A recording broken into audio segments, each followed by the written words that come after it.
Like every film bro of the past 15 years, I fell in love with the movie Drive, and I wanted to put my analysis into the mix because after reading dozens of different interpretations of what the movie is about, I think they all slightly missed the mark. Some said it was a glorification of modern movie violence, a look at what it means to be a hero, a commentary on the drifter character, and a commentary on masculinity. And it's easy to see how people watching this movie could come away with those interpretations since it has a lot of the noir movie traits. Many noir movies take place in the underbelly of LA with protagonists that are mysterious, handsome, and rugged. Characters like Humphrey Bogart as the suave detective in The Big Sleep, or Jack Nicholson's performance in Chinatown as Jake, the hardened and charming private investigator with a heart of gold. And while movies such as Under the Silver Lake are used to deconstruct the charming noir detective-style characters, Nicolas Winding Refn wanted to put a magnifying glass to the umbrella that all of these movies would fall under, the male fantasy, and that is exactly what Drive is about. Though Refn made a movie about the umbrella that is the male fantasy, I don't think Drive is a culmination of all the things beneath that umbrella. I think Refn wanted to intentionally cover the broader aspects rather than taking a closer look at a few subsects of the male fantasy umbrella. I think this is most prevalent by the way Refn decided to make the film fall under the liquid cinema genre. It's similar to films like David Lowery's A Ghost Story and Sofia Coppola's Lost in Translation. These films are trying to evoke an emotion rather than tell a complex and layered narrative. The plots of these movies are paper thin, but they're packed full of style. Drive is no different. It's a very simple movie. It's about a mysterious Hollywood stuntman who moonlights as a getaway driver and finds himself in trouble when helping out his neighbor. And the screenplay for Drive is very lackluster. It read as a run-of-the-mill crime thriller that seems like it would be direct-to-video garbage. It was originally supposed to be an action film to compete with Fast and Furious, and it starred Hugh Jackman, so yeah, you could tell Refn put his own unique touch on this and elevated it quite a lot. The way Refn frames the movie, the colors he uses, the sparse dialogue, and the great soundtrack is what gives Drive its substance. I think this is one of the few cases where style really is substance.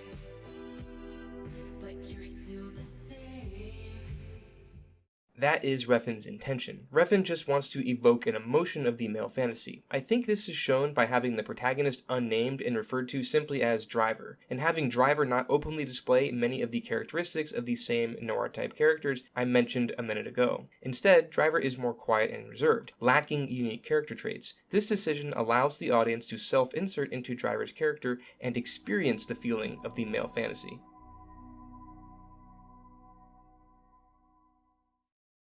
So, let's get into some details. If you haven't noticed yet, for the vast majority of the film, Driver is dressed and lit with blue, a cold and distant color, suiting the mystery and feeling of disconnect surrounding his character. Driver finds himself constantly running into Irene, who is usually dressed and lit with orange and white, warm and welcoming colors to match her personality. I want you to keep this in mind throughout the video. I think these two colors are the most important thing in the entire film. Orange represents Driver's fantasy, and blue represents reality and his battle with his consciousness. As they keep running into each other, the cinematography tells a story without dialogue, which was trimmed down while shooting in favor of mood, going back to the idea of liquid cinema. Drive's visual storytelling is part of what makes it so entrancing. Let's look at this example. The use of lines in the framing of the shots is vital in showcasing the separation between Driver and Irene, putting these subjects in their own worlds in each frame, and using colors to match the feelings and personality between the two. Driver is surrounded by blue, while Irene is surrounded by orange and white. Playing off the male fantasy again, like the cowboy from the classic westerns, the mysterious Driver can't help but get involved with something that he has no stake in, Irene's life, a mother anticipating the release of her incarcerated husband. However, the film doesn't focus on the potential love between Driver and Irene.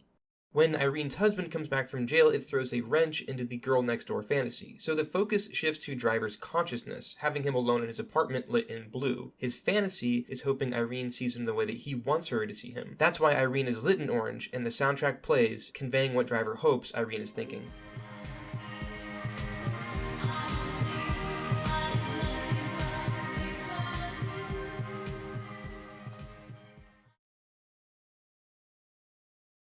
Driver's battle with his consciousness is a big part of his relationship with the male fantasy. This is showcased when Driver is watching cartoons with Irene's son.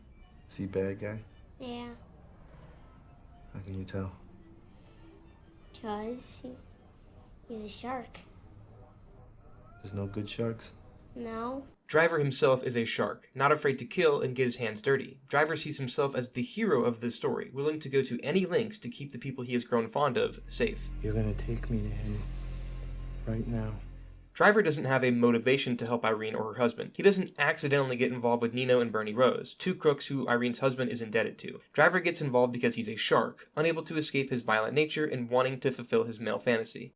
And I think this is where the jacket comes into play and why he's a shark. Though it's been memed to death, the jacket does have a purpose. It's the classic tale of the scorpion and the frog. To quickly summarize it, a scorpion wants to cross a river but can't swim, so it recruits a frog to carry it across. The frog is hesitant, saying the scorpion could sting him, causing them to drown. The scorpion argues if he did that, they would both drown. The frog thinks this is a good point and agrees to carry him across. But when he does, the scorpion stings him. While they're drowning, the frog asks, "Why'd you do it?" And the scorpion responds, "I couldn't help it. It's in my nature." How about this? Shut your mouth, or I'll kick your teeth down your throat and I'll shut it for you.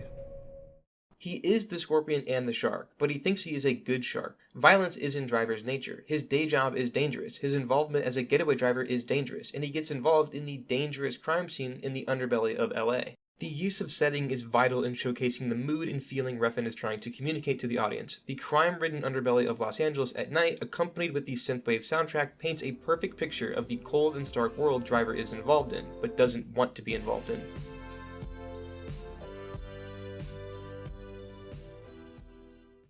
Take a look at the elevator scene. In this scene, Driver is battling with his consciousness. He is informing Irene that things in the crime world with her husband are not going well. And this is one of the first times Irene is seeing Driver for who he really is, which is reflected in her blue clothing. Nino sends a henchman after Driver and they meet in an elevator. When Driver sees the gun, he knows what is going to happen next, and I subscribe to the common theory that this scene takes place all within Driver's fantasy. The orange light, which again I think symbolizes Driver's fantasy, dims as he pushes Irene out of the way to protect her. Then he gives her an intimate kiss.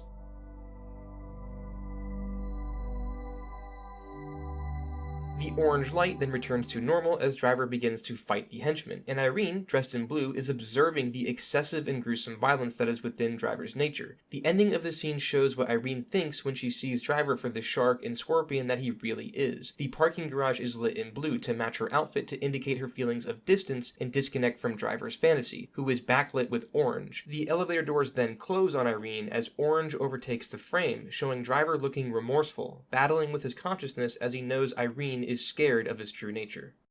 When Driver is surrounded by orange, he is deep within his male fantasy. The soundtrack plays directly into this. He views himself as a real hero, and his fantasy is derived of the noir character's mysteriousness. But since the movie shows Driver battling with his consciousness, he is oftentimes surrounded by blue when committing violence. When he's surrounded by blue, it's a stark reminder of who he really is, and how he's unable to escape his violent nature, and that's why the violence in the movie is so extremely gruesome. So in the end, the thematic question of Drive is whether Driver will win his battle between his consciousness and his male fantasy. So in the climax, he meets with Bernie Rose in a restaurant lit in orange. Bernie tells him he will never live a normal life again, forever looking over his shoulder, but that Irene is safe. This is the factor that gets Driver to give Bernie the money, playing into the girl next door and save the day, get the girl tropes of the male fantasy. The climax of the movie goes back and forth between the fight and Driver smiling because he's killed the villain and saved the girl. He did this for his consciousness and to serve his fantasy, not for the money.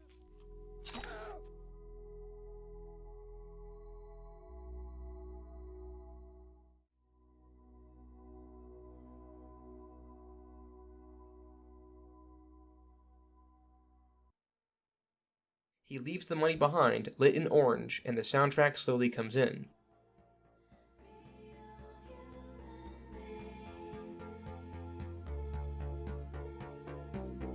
And just like a western, as mysteriously as he arrived, lit by warm orange colors, he drives off into the sunset. The film ends with him driving away, periodically lit by orange light, easing his consciousness, fulfilling his male fantasy, as a hero, likely never to be seen again.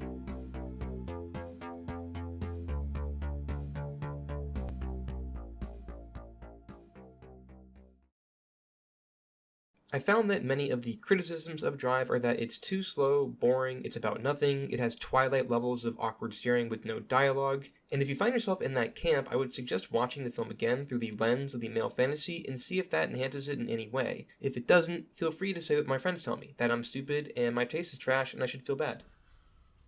Hey, you want a toothpick? Hey everyone, this is Cameron. This is my first video essay of a movie analysis, so if you liked it, don't forget to like and subscribe. I look forward to making more of these. Thank you so much for watching.